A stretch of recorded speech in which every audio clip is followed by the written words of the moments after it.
Hadirin sekalian, suka atau tidak suka, kita sebagai parti politik berdaftar terpaksa untuk menghadapi satu lagi pilihan raya kecil akibat daripada petition pilihan raya yang dibuat oleh UMNO, Barisan Nasional Pakatan Harapan, ke atas kemenangan calon PAS Ustaz Cik Alias Hamid dalam PRU yang ke-15.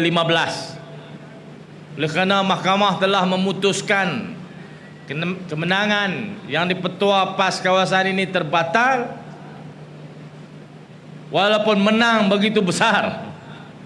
Tuan-tuan sekalian, menang 27,000. 27,000 ni satu dun. Pengundi satu dun dia menang majoriti. Tapi oleh kerana mahkamah kata tak sah, kerana ada kecenderungan unsur-unsur rasuah. Rasuah ni tuan-tuan orang boleh duit, dan dia habis duit. Lah Cik Elias ni duit pun tak habis, dia pun tak bagi duit, dia tak keluar pun. Tapi tuan-tuan, tu dah jadi akademik, keputusan sudah dibuat. Mau tak mau PAS nak masuk pilihan raya. Nak masuk pilihan raya ni tuan-tuan, kena ada jentera. Tak boleh masuk ikut suka kata siapa nak undi kita.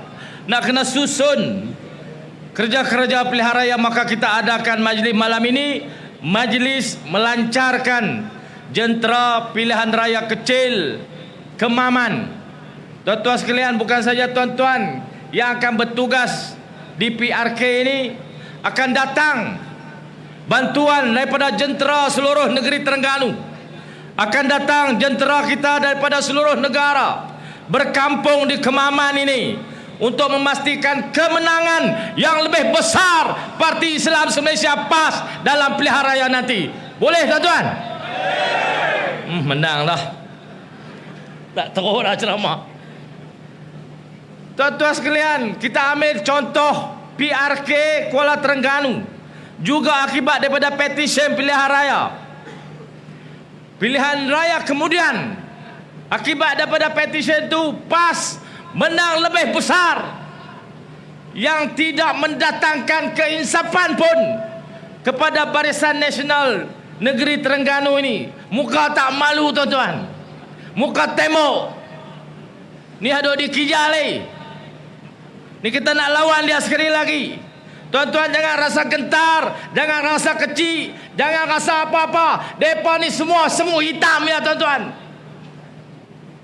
Kita akan pastikan orang-orang yang macam ini, Barisan Nasional UMNO yang disyarahkan oleh Tan Sri Anna Musa sebentar tadi, orang yang tidak pernah insaf atas apa sebab dan akibat sekalipun, kita akan tunjukkan sekali ni mu tak ada jalan dah, mu kena terjun lubang kubur.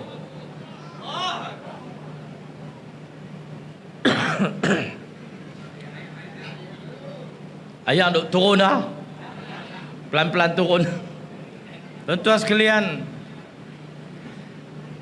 agak menyedihkan kita terpaksa untuk menghadapi pilihan raya Kemaman ini di saat sahabat-sahabat saudara mara kita, adik kakak kita, ibu ayah kita, saudara seakidah kita sedang diratah di Palestin. Setakat hari ini lebih 10,500 korban telah syahid di kalangan warga Palestin, dari kalangan warga sivil. Separuh daripadanya adalah kanak-kanak, 1/3 daripadanya adalah wanita. Mereka semua bukan tentera, mereka adalah penduduk rakyat Palestin yang terjajah 75 tahun, dipenjarakan dalam satu penjara terbuka di Gaza. Dimuatkan di sana 20.2 juta orang tak boleh pi mana, hampa kena duduk dalam ni saja. Tuan-tuan, datang bom daripada jet-jet pejuang Israel, menghentam kediaman, menghentam sekolah, menghentam pasar, menghentam masjid, rumah, hospital. 10,500 telah korban. Sebahagian besar masih tertimbus di bawah runtuhan rumah dan bangunan. Tuan-tuan sekalian, di kalangan negara-negara umat Islam, sama di sekitar Palestin, di rantau Nusantara seperti kita ini, yang lebih perit, yang lebih pedih, jiran-jiran Palestin dari kalangan negara Arab yang semuanya beragama Islam tak berani nak campur tangan, karena mereka kata mereka telah ada dalam Israel sedang membantu tentara Zionis, maka semua negara-negara sekitar tak berani campur tangan. Ada negara Islam miskin, jauhnya 1,600 km daripada Palestin, namanya Yaman. Miskin negara ni. Dia tembak peluru pandu, tuan-tuan, lintas Arab Saudi, cross Saudi pergi ke Gaza. Hanya sebuah negara miskin yang sedang juga menghadapi peperangan saudara di Yaman. Orang macam ni saja yang tak ada kepentingan diri berani tembak Israel. Tuan-tuan sekalian, selepas negara-negara umat Islam diberi kemerdekaan oleh penjajah, sama ada British, sama ada Perancis, negara-negara umat Islam pada waktu itu sekitar tahun 40-an telah bertungkus lumus, berusaha bersungguh-sungguh untuk menyatu padukan warga negara mereka, untuk membentuk sebuah pemerintahan sendiri, untuk membebaskan diri daripada penjajahan. Waktu itu, tuan-tuan, kepentingan diri, kepentingan puak, kepentingan apa ni diketepikan. Yang penting penjajah balik nanti, negeri ini kita merintah sendiri. Di negeri inilah nasib anak bangsa kita tentukan sendiri, dan di sinilah kita akan hidup, di sinilah kita akan mati. Semua negara umat Islam mempunyai pemikiran yang sama untuk membebaskan diri daripada penjajah, termasuklah negara kita Malaysia, termasuklah jiran kita Indonesia, daripada Belanda, kita daripada British. Sebahagian besar negara-negara Arab daripada British, sebahagiannya daripada Perancis. Tuan-tuan sekalian, dalam tempoh 60 tahun di Palestin, 75 tahun, pada tahun 48 diberi kemerdekaan, tetapi diberi negara Palestin kepada Israel, didirikan sebuah negara haram di atas tanah orang lain. Wilayah-wilayah Arab dibagi-bagi, diberi kepada kabilah-kabilah untuk membentuk sistem beraja di negeri itu. Maka timbullah UAE, Arab Saudi, Mesir yang lebih tua, yang lebih lama, Yaman, UAE, Oman, dibeda-beda oleh British. Tuan-tuan sekalian, kita sangkakan umat Islam akan mengambil pengajaran daripada penjajahan yang begitu lama terhadap bangsa Arab dan umat Islam untuk membentuk kesatuan dan mengukuhkan kekuatan bagi menghadapi penjajahan bentuk baru yang sudah pun dijangkakan pada waktu itu. Malangnya semua negara Arab menjadi selfish, pentingkan diri. Lama-kelamaan selepas 60 tahun mereka telah berubah. Negara umat Islam telah berubah menjadi self-centric, melihat ke dalam diri, mengutamakan kepentingan diri, mengutamakan kumpulan, kaum, kerabat, kabilah sendiri daripada kepentingan umat Islam, bangsa Arab, bangsa Melayu dan agama mereka. Tuan-tuan sekalian, maka Palestin selepas 75 tahun dirampas tanahnya, dipenjarakan para pemimpinnya, dihalau keluar daripada buminya. Tidak ada mana-mana bangsa di dunia ini, walaupun sebahagian besar 600 juta, 300 juta negara Arab itu Muslim, 300 juta di Nusantara ini Muslim, tak ada siapa yang berani angkat tangan untuk luku kepala Israel. Kita telah menjadi self-centric, mengutamakan diri sendiri daripada memikirkan anak bangsa pada waktu ini dan nasib mereka pada masa depan. Tuan-tuan sekalian, self-centric ataupun memelihara kepentingan diri inilah yang telah memusnahkan sebuah negara besar, negara yang begitu bersejarah, di mana dimakamkan para nabi, para rasul di sana, dimakamkan para sahabat, para pendakwah, para mujahid, para mujtahid di Palestin. Tak ada siapa berani bela. Besar kesan self-centric atau mengutamakan kepentingan diri. Tuan-tuan sekalian, selepas 75 tahun barulah dunia dapat melihat gambaran sebenar sejarah dan realiti semasa di Palestin. Barulah rakyat sivil di negara-negara barat dan rakyat di negara-negara lain seluruh dunia dapat melihat melalui media sosial realiti yang terjadi di Palestin. Maka walaupun kerajaan Amerika menyokong Israel, Rishi Sunak di British menyokong Israel, tetapi rakyat di Amerika dan British mula membuka mata untuk menyokong perjuangan Hamas, perjuangan rakyat Palestin, dan mengecam pendirian kerajaan mereka. Tuan-tuan sekalian, 75 tahun, satu kehidupan. Ada yang hidup tapi tak sampai 75. Tapi kalau sampai 75, itulah tempoh yang diambil untuk dunia memahami apa yang telah terjadi di Palestin. Tuan-tuan sekalian, kita Malaysia merdeka tahun 57. Penjajah terakhir yang datang menjajah kita adalah Jepun. Sebelum kembalinya British, yang sebelum itu memang telah menjajah kita sejak 1824. Setelah dibahagikan wilayah Indonesia ambil kat Belanda, wilayah di Semenanjung Tanah Melayu ambil kat British. 1824 perjanjian Pakhor, masuklah British ke semua tanah Melayu ini, tuan-tuan. Sama ada sebagai negeri Melayu bersekutu atau negeri Melayu tidak bersekutu, tapi telah ditubuhkan negeri-negeri selat sebelum pada itu. Maka masuklah kuasa British, jajah secara lembut dan halus. Ada di wilayah tertentu dijajah secara keras, termasuklah pembunuhan di negeri Terengganu ini, pembunuhan di negeri Pahang, pembunuhan di negeri Sembilan.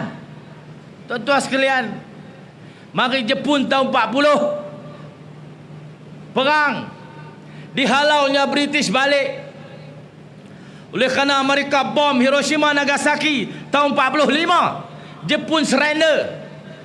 Maka selepas kekalahan Jepun, komunis bintang 3 berkuasa, bermaharajalela 2 minggu sebelum baliknya British ke Melaya ni. Tuan-tuan sekalian, daripada tahun 45 sampai tahun 57 itu, pemimpin-pemimpin negara ini dari kalangan orang-orang Melayu telah bersatu, walaupun pelbagai pertubuhan persatuan, kesatuan dan kelab bersatu untuk memikirkan selepas baliknya Jepun, adakah kita perlu panggil balik British masuk, dan bagaimana proses selepas itu untuk kita tentukan Malaya ini mesti merdeka daripada British. Semua pemimpin 45 sampai 57 memikirkan benda yang sama, termasuk sebelum 45 mengadakan pertemuan-pertemuan antara pemimpin tanah Melayu ini Antaranya Dr. Burhanuddin Al-Helmi mengadakan perjumpaan dengan Soekarno dan Hatta di Taipei, Perak, berpakat berbincang bagaimana Indonesia yang akan merdeka daripada Belanda dan Melayu akan merdeka daripada British. Apakah pendirian Melayu Raya yang terbaik atau kita merdeka secara terpisah-pisah? Tuan-tuan sekalian, satu rantau ini mempunyai pemikiran yang sama untuk kita menolak penjajah, supaya kita pikirkan negara dan anak bangsa kita pada ketika ini, pada masa depan dapat menentukan nasib kita sendiri. Tuan-tuan sekalian, itu sejarah kita sampai 57. Maka aliran yang dipimpin oleh Tunku Abdul Rahman dikesampingkan sedikit. Pemimpin-pemimpin yang tidak mendapat keistimewaan di mata British, walaupun mereka berjuang begitu lama, sama penting, malah ada yang lebih hebat daripada pemimpin-pemimpin yang mendapat keistimewaan British. Maka diisytiharkan kemerdekaan di Melaka. Tuan-tuan sekalian, kenapa Melaka? Sabar sekejap tuan-tuan, saya nak urai ni, saya nak balik ke Maman sekejap lagi. Pasal apa Melaka? Tuan-tuan sekalian, ahli sejarah mengulas, dipilih Melaka sebagai pusat pengistirahan kemerdekaan yang pertama adalah kerana mengambil ibrah ataupun semangat besarnya wilayah kerajaan Melaka pada tahun 1400 dengan kanun jenayah syariah, kanun undang-undang Islam yang dilaksanakan di Melaka telah meletakkan Melaka sebagai sebuah bandar perdagangan dunia terpenting di Nusantara. Maka Melaka diambil sebagai tempat pertama peristiharan kemerdekaan, walaupun Melaka yang sebenar telah jatuh ke tangan Portugis pada tahun 1511, jatuh ke tangan Belanda 1641. Tak ada dah Empayar Melaka, tetapi atas semangat besarnya kesan dan fungsi Empayar Melaka pada ketika dulu, maka Tunku pilih Melaka untuk mengisytiharkan kemerdekaan. Payah tak cerita sejarah? Tuan-tuan mengantuk tak tahu? Mengantuk tak? Apa tak bunyi? Hadirin sekalian, besarnya Melaka dengan empayar kerajaan Islam Melaka masih menjadi idola, masih menjadi idaman, masih menjadi igawan untuk kita ulangi lagi pada tahun 57 tu.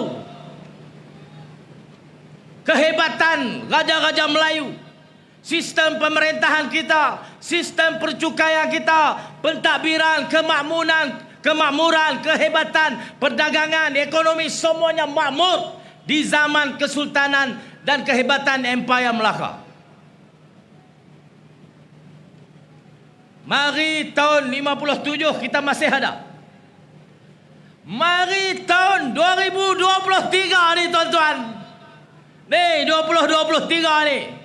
Siapakah yang menentukan hala tuju negara ini? Siapakah yang menentukan apakah dasar terpenting negara Malaysia yang kita tubuhkan tahun 57 itu? Siapa penentunya? Adakah orang Melayu? Adakah orang Islam? Adakah semangat pemimpin-pemimpin yang telah berfikir begitu keras, berusaha begitu keras, berusaha bertungkus lumus selepas kalahnya Jepun, selepas dihalaunya British? Semua pemimpin begitu bersungguh-sungguh untuk memerdekakan negara ini. Selepas 66 tahun negara kita merdeka, siapakah yang menentukan masa depan negara ini? Tuan-tuan jawab Zat. Siapa? Siapa? Tak berani jawab apa pun. Pemamang ni komang.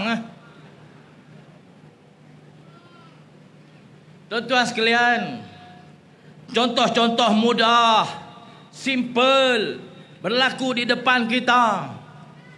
Kementerian Pendidikan dipimpin oleh seorang menteri wanita. Ayahnya seorang tokoh pemikir aliran Islam. Dalam ABIM, dia muncul sebagai menteri sekarang ini. Dia ada semangat untuk melakukan sesuatu sempena dengan penderitaan saudara mara kita di Gaza. Maka kementerian buat keputusan minggu ini kita nak nyatakan semua di sekolah kita Minggu Solidariti bersama Palestin. Betul ke tak? Lepas tu dibuat, ada budak-budak bawa mapla ni, bawa mapla Palestin. Ada yang pakai serban, ada pakai topi, ada bawa pistol ayak. Ni pistol ayak. Dibuatlah nyanyi, baca qunut nazilah, takbir, berlarak. Tiba-tiba duk tak duk, ada orang berdehem. Ada orang berdehem. Pemimpin-pemimpin di AP, sebahagian ahli parlimen bukan Melayu dalam PKR berdehem. Tuan-tuan sekalian, tiba-tiba menteri-menteri Melayu, pemimpin-pemimpin Islam dalam kerajaan berhenti, tarik handbrake. Dia kata tak usah susah hatilah, tak boleh takbir, tak boleh baca qunut nazilah, tak penting. Tuan-tuan sekalian, malu kat tok nek kita, malu kat tok wan kita. Mereka tak keluar universiti, mereka kerja kampung. Sebahagiannya mengaji kot pondok-pondok, mengaji dengan tok-tok guru. Daripada tahun 30-an sampai tahun 45, zaman Jepun, zaman Inggeris, zaman British, bergerak ke seluruh negara untuk meniup semangat cintakan negara, cintakan tanah air, cintakan bangsa, cintakan agama. Sampailah mereka tu meninggal dunia, mati. Ngaji tak tinggi, mewariskan negara merdeka sampai kat kita. Tuan-tuan yang ada hari ini dalam kerajaan PMR ni, dalam kerajaan Madano ni, mengaji universiti, pak depa hebat, mak depa hebat, mengaji depa hebat, cakap pandai. Cina berdehem saja sepatah, kecut habis semua. Nampak tak? Tu nak bagi depa menang Depa saman saya pula lah esok. Ni, abang-abang, kerja duk merakam ceramah ni, rakam elok. Jangan potong-potong. Saya nak abang kata, semua pemimpin-pemimpin Melayu, pemimpin-pemimpin Islam dalam kerajaan Madano ni gagal untuk mempertahankan Melayu dan Islam. Betul ke tak? Hampa jawab ikhlas pada hati hampa sendiri. Yang dengar malam ni atau dengar esok. Pemimpin-pemimpin Melayu Islam yang sebahagiannya adalah anak-anak kepada pejuang kemerdekaan yang belajar daripada kepayahan tok nek kita, tok wan kita yang memerdekakan negara ini. Hari ini bila kita memegang kuasa, kita memegang pemerintahan, orang lain berdehem, kita sudah jadi takut. Betul atau tidak? Hampa nak ketua macam ni? Tuan-tuan sekalian, kalau tuan-tuan reda berketuakan orang-orang macam ni, tunggulah 30 tahun lagi anak cucu akan datang ke kubur kita, tutuh kencing atas kubur kita. Faham tak? Teruk rupanya ceramah Mama ni.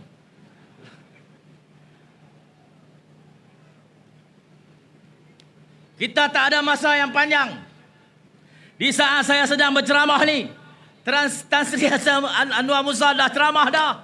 Lepas ni kita akan ceramah sampai 2 bulan Disember untuk menghadapi PRK Kemaman ni. Kita duk berceramah hari-hari tuan-tuan, berjalan pergi buat reuni. Mereka pun akan buat kerja yang sama. Dan kerja mereka lebih hebat kerana mereka memiliki kerajaan persekutuan. Semua agensi akan bekerja untuk mereka. Semua agensi keselamatan, pihak berkuasa pun akan bekerja bagi pihak mereka. Tuan-tuan sekalian, kita menghadapi musuh politik yang besar yang mendukung cita-cita yang sama, berlindung di bawah payung yang sama. Tuan-tuan sekalian, kerja kita besar, kerja kita payah, dan perjuangan ini akan perlukan kepada pengorbanan. Saya baru ada 9 saman. Tak tahu mungkin PRK ini jadi 10, jadi 11. Saya tak tahu, harap-harap tak lah. Tapi hampa saman, bila pun aku akan lawan. Tuan-tuan jangan takut. Jangan takut. Mereka akan gempak macam-macam. Mereka gempak dah 4 orang. Tok Lee jawab lah tadi. Gempak dah 4 orang. Tuan-tuan sekalian, tiap-tiap orang akan ada masalah dalam hidup dia. Menghadapi berbagai-bagai cabaran. Dan tiap-tiap masalah dalam hidup ni dijadikan modal untuk menekan, menawar. Menekan, menawar, menarik. Itulah yang saya rasa. Pada pandangan saya, 4 orang tu lari. Walaupun tak melompat, tapi beralih wajah, memusingkan tumit mereka. Tuan-tuan sekalian, dalam hal rakan-rakan yang berubah alih, kita jentera pilihan raya tentulah rasa kecewa. Betul atau tidak? Tapi kekecewaan kita terubat bila kita yakin bahawa kerja buat kita untuk memenangkan calon-calon kita dalam PRU yang ke-15 yang terdiri daripada orang-orang ni.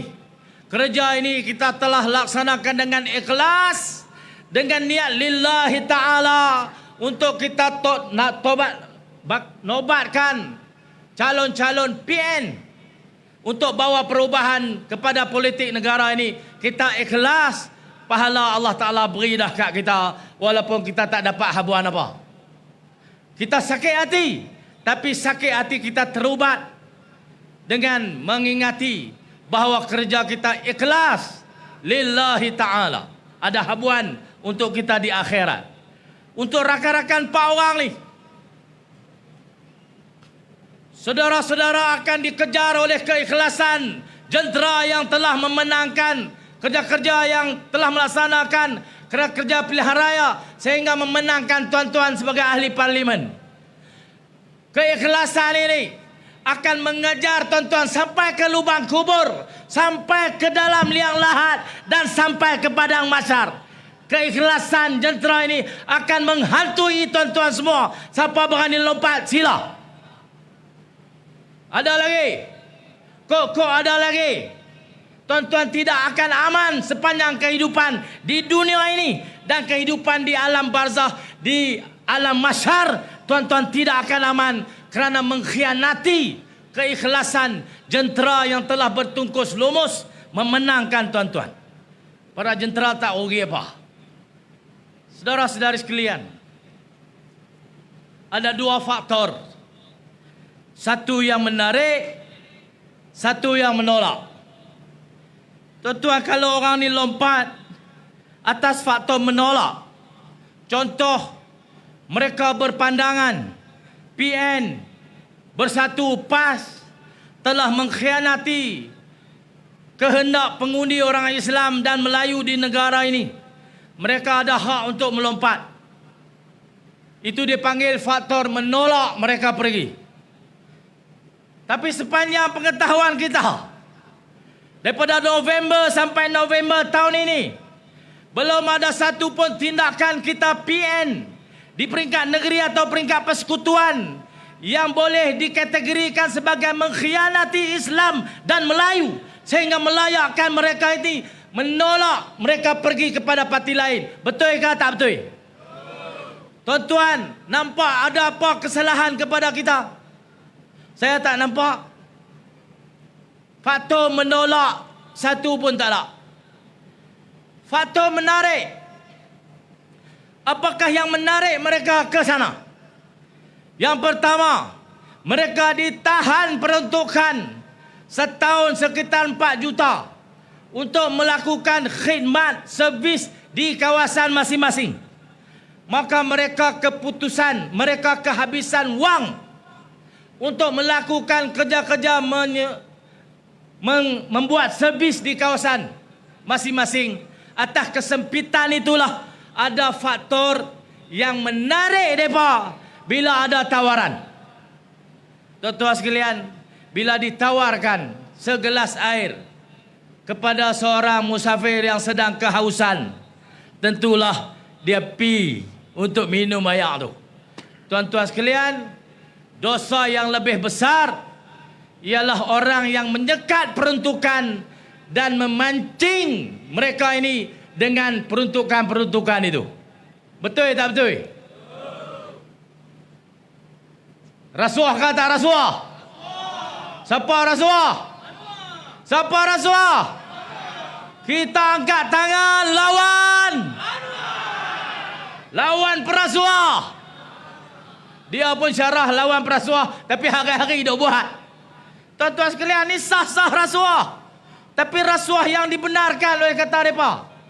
Pasal peruntukan ni duit kerajaan, ikut suka kami nak bagi kat siapa? Oi, hampa cekek sampai kawan tu nak mati. Bila hampa lepas, hampa bagi. Harta benar, hampa kata halal.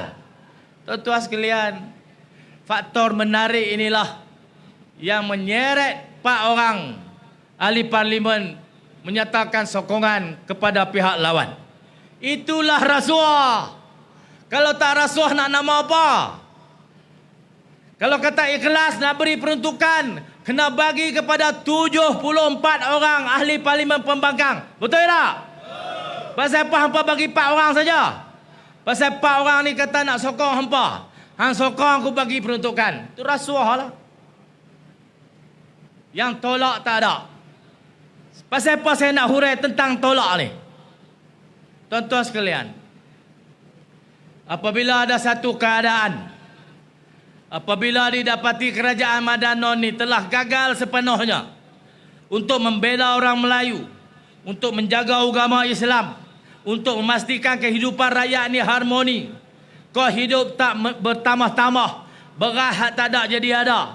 Apabila kerajaan ni telah gagal, maka ahli-ahli parlimen yang menyokong kerajaan boleh main menyatakan sokongan kat kita, pakai dalil hak mereka ada ni, tapi atas faktor menolak mereka keluar, bukan menarik. Menolak boleh pada pandangan saya, menarik tak boleh.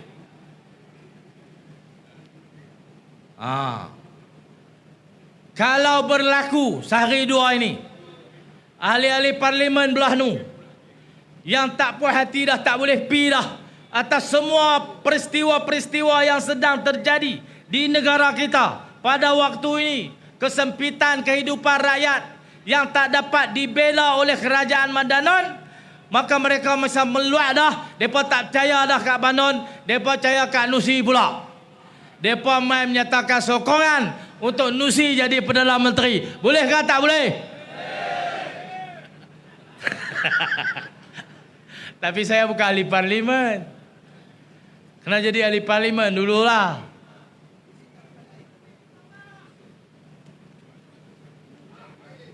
Tuan-tuan sekalian, saya nak tutup ceramah saya ini dengan nak buat kesimpulan. Para pemimpin kita yang pada hari ini sedang memimpin negara bangsa kita, yang majoriti rakyat negara ini sejak sekian lama menjadi teras kepada kekuatan politik, ekonomi, kestabilan negara kita ni adalah orang-orang Melayu. Pada masa ketika yang sama, atas kelembutan, kehebatan, keterbukaan hati orang-orang Melayu, kita menerima kemasukan rakan-rakan kita daripada negara China, daripada negara India, daripada negara manapun untuk hidup bersama kita dalam keadaan aman dan harmoni, dan mereka mendapat hak yang dijamin di bawah perlembagaan. Tuan-tuan sekalian, selepas 66 tahun, oleh kerana isu kemerdekaan sudah kita lepasi, sudah dilupakan, sejarahnya pun tidak diungkapkan lagi, buku-buku teks pun cuba diubah, cuba ditulis semula, buku-buku kartun untuk menggambarkan kekejaman komunis pun nak diangkat sebagai pejuang kemerdekaan. Sejarah sudah menjadi kacau bilau, maka terbentuklah satu puak di negara kita yang sekarang ini menjadi kerajaan di bawah kepimpinan PMX. Bercampur gaul, bercampur bau mereka ini di bawah satu kepahaman yang saya tak tahu nak simpulkan apa. Semua rojak duduk dalam tu. Yang paling berkuasa dalam kerajaan Madanon adalah DAP yang disokong oleh 99.9 pengundi-pengundi Cina, dan dianggap 99 pengundi Cina yang mengundi DAP dan PH itu nothing happen. Tak ada apa. Okey. Kita PAS Bersatu yang cuba mengumpulkan kekuatan pengundi-pengundi Melayu, bersyarah, bercakap untuk menimbulkan kesedaran kebangkitan orang Melayu untuk bersama dengan PAS dan bersatu atas ketulinan perjuangan kita untuk bangsa Melayu dan Islam. Kita semua dipanggil resis dan kita disekat oleh satu undang-undang yang tidak pernah dibentangkan di parlimen, dipanggil larangan bercakap tentang 3R. Tangan dan kaki kita dikunci dengan larangan bercakap tentang 3R. Undang-undang ni tiba-tiba ada walaupun tidak pernah diluluskan di parlimen negara ini. Tuan-tuan sekalian, 66 tahun selepas kita halau tok nek kita, tok wan kita, mak ayah kita halau Jepun balik, halau British balik, muncul satu kelompok dalam negara kita yang dipimpin oleh PH, disokong oleh Barisan Nasional dan UMNO, membentuk kerajaan yang kita tak tahu rupa paras mereka ni sebenarnya apa. UMNO yang satu ketika dulu berjuang nasib orang Melayu, hidup Melayu, hidup Melayu, hari ini tak berani sebut. Tuan-tuan pernah dengar pemimpin Melayu Zahid Hamidi ke Mak Hassan ke hak jadi menteri semua hidup Melayu mereka dah sebut? Pernah dengar tak? Pernah dengar tak? Pasal apa mereka tak berani sebut? Pasal telok mereka kena kapit. Tuan-tuan parti tengok di kalangan menteri-menteri, walaupun ramai menteri dari pemimpin UMNO, tak ada seorang pun menteri di kalangan pemimpin UMNO yang menyerlah kepimpinan kementeriannya pada waktu ini, melainkan semua akan mendengar adakah DAP berdehem atau tidak. Berdehem kah gaduh? Bunyilah. Tulis di Facebook ya. Semua cukup telong. Takut. Tuan-tuan sekalian, kita ada pemimpin dari kalangan kita yang menganggotai gerombolan ini membentuk kerajaan, tidak berani lagi bercakap tentang kita, tentang nasib bangsa kita, tentang nasib agama kita, tetapi mereka dikawal sepenuhnya oleh rakan-rakan yang membentuk pakatan bersama kerajaan tu sekarang ini sedang memimpin kita nak pergi ke depan. Tuan-tuan sekalian, tak sampai 10 tahun lagi negara ini akan berubah sepenuhnya. Negara ini bukan lagi milik kita. Ini bahaya tuan-tuan. Maka Kemaman sebagai satu referendum, sebagai satu isyarat besar, kita di Kemaman ini, suka tak suka, walaupun setahun 3 kali kena pilihan raya, tuan-tuan kena balik. Yang duk Kuala Lumpur balik, yang duk Pahang balik, Yang duduk Johor balik. Balik mengundi semua. Undi PAS, insya-Allah negara ini akan berubah. Sedikit masa lagi kita akan humban mereka semua ini yang tak berani bercakap tentang Melayu, tak berani cakap tentang Islam, tak berani, takut dengan dehem rakan-rakan mereka itu. Isyaratnya kita hantar melalui PRK Kemaman. Boleh tak boleh orang Kemaman? Saya percaya pengakuan orang Kemaman pada malam ni, tapi hanya boleh dibuktikan pada 2 Disember 2023 untuk kita susun semula negara ini. Terasnya mestilah Islam, terasnya mesti Melayu. Takbir! Takbir! Takbir! Walillahi ilham. Assalamualaikum warahmatullahi wabarakatuh.